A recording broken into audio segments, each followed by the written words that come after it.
Hey, what's up? It's Eric Horwitz. I am here in Los Angeles, California. This is my day in the life of an American who lives in Dubai, who is now visiting LA, and we have an epic day planned. Can't wait for you guys to see what we're gonna do.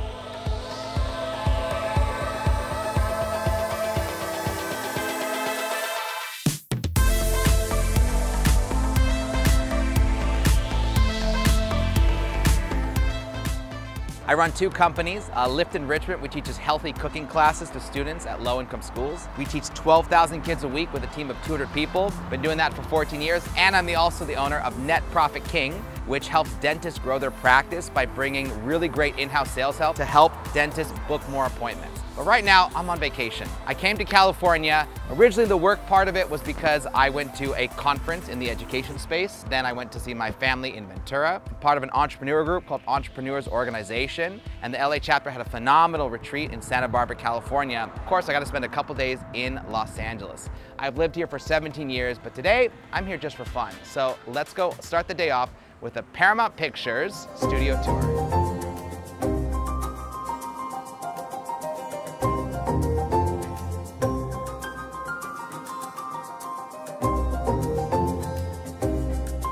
We got to see sound lots, see the original sign, learn all about the history of the studio, got to see some live sound stages from TV shows that are currently filming, movies that are already filming. It was absolutely amazing for somebody like me who loves movies. So let's talk a little bit about the icon of Paramount. So what you'll see, it's a mountain. It's believed to be a mountain inspired by the original owner's childhood, and it has all these stars around it. Now the stars represent the 22 original film actors and actresses that Paramount employed.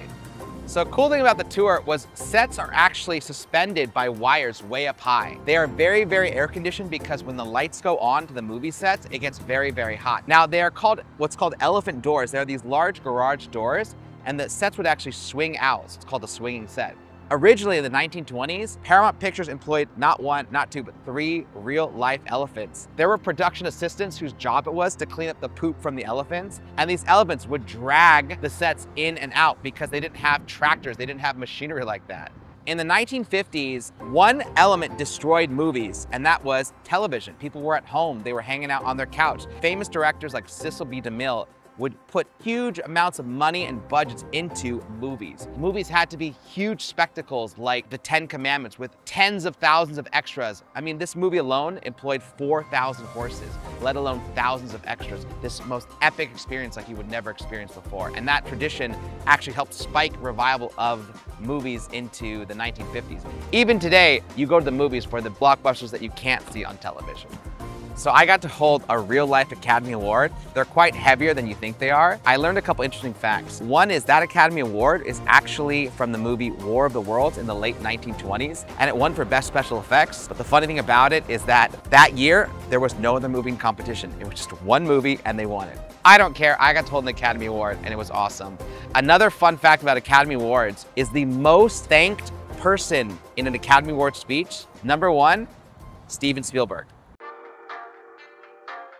Now we're in Beverly Hills. This area is known for its shopping, its restaurants, and of course, Rodeo Drive. Rodeo Drive actually hosts the most expensive store in the entire world. It's the $12 million Bijan store. So I just found this out that Beverly Hills is the most filmed city in the entire world. It derives its name because the developer of this area was reminded of Beverly, Massachusetts, and the hills behind it. So who would have thought that Massachusetts would have inspired this? So our lunch scene to fuel our bodies after a vigorous tour of Paramount Pictures was at Il Pistaio, which is cool because I've been there several times and all the waiters mostly speak Italian. The food there is always on point. And the fact that you get to kind of sit outdoor and have a little bit of people watching. We were chatting with our neighbors next door to us. It was a lot of fun. We ordered some appetizers. Standout was definitely the tomato bruschetta with the burrata and the olive oil. Crispy, little kick from the garlic, and just was a perfect combination of that acid from the tomatoes and the creaminess of the cheese.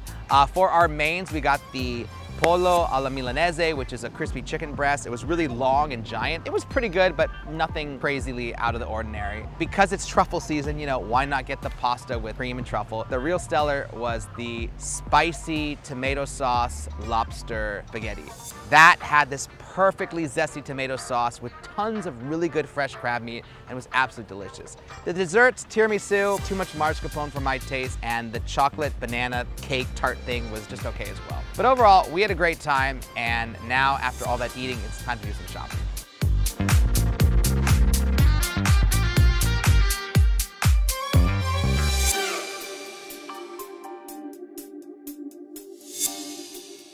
I grew up in Ventura, California. It's a medium-sized town about 60 miles away from Los Angeles, known for its surf, kind of blue collar. It has some nice areas, but it's the place that you go to when you want to escape the LA craziness, live in the suburbs, and have affordable housing. My goal was always this. I wanted to go to Los Angeles. I wanted to go to UCLA. I wanted to experience the big city. I watched movies like Swingers, showing Jon Favreau and Vince Vaughn having the times of their lives, out on the town, partying, celebrating, meeting beautiful women, the beach, the nightlife, everything. And I got to do that. In fact, I lived in Los Angeles for 17 years. Now, I started my company in 2010 when I was 25, lived in Richmond, and I realized that maybe it was different than the version I thought of it. In my 20s, I didn't have any money. I was struggling just to grow my business from scratch. And LA was tough. It's an expensive city. There's a lot of traffic. It's difficult to meet people because it's very status driven. And I look at it with different eyes. Now that I live in Dubai, coming to LA feels more like a vacation. You know what? For that essence, it's great. You have great dining, great weather. I mean, walking around Rodeo, very attractive people, all the shopping you can want, plenty of entertainment options, nature, you name it, it's here. But it's not a place I'd want to live. In fact, a lot of my friends in the entrepreneur world who live in LA, they talk about the challenges of running a business here, of the laws, the regulations, the dangers as well, the liability. Coming back to a place gives you fresh eyes. It's a beautiful place, it's wonderful in a lot of senses, but it's not a place for me. Things that I value have changed in life, and that has led me to Dubai. Low taxes, zero crime, zero homeless, beautiful areas to live in, beautiful city essence, great infrastructure. When you've been born and raised in Southern California your whole life, it's kind of a bubble. And the most important thing you can do if you're ever living in a bubble is to go see what else is out there and go where you are treated best. I get asked a lot, do you prefer solo travel or group travel? And honestly, the answer is it varies. When I was in Nepal and Singapore and Sri Lanka, it was all group travel because I was with my EO crew.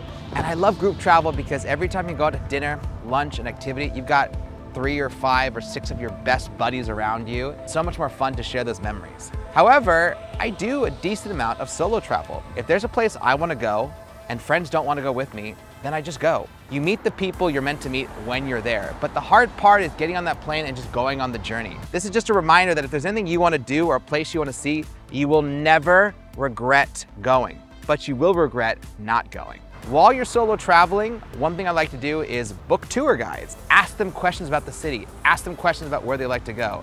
Then you have to do the hard thing, which is get out and explore the world. You have to sit at a lunch by yourself and chat to the person next to you, or dinner. Go to nightclubs, do everything you would normally do, and you'll find that you'll meet people on the way that are happy to help you. And some of the best moments of my entire life were on solo journeys, whether it was at Burning Man, or in Italy, or in Colombia, or Poland, only because I went to some place by myself and magic happened.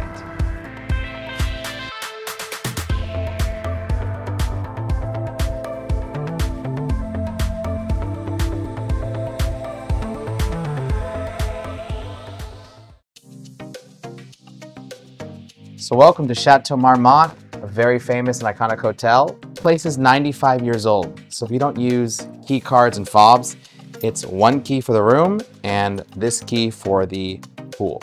Very simple closet, nothing fancy, basic sink, basic tub. Shower is a very simple wall, nothing fancy.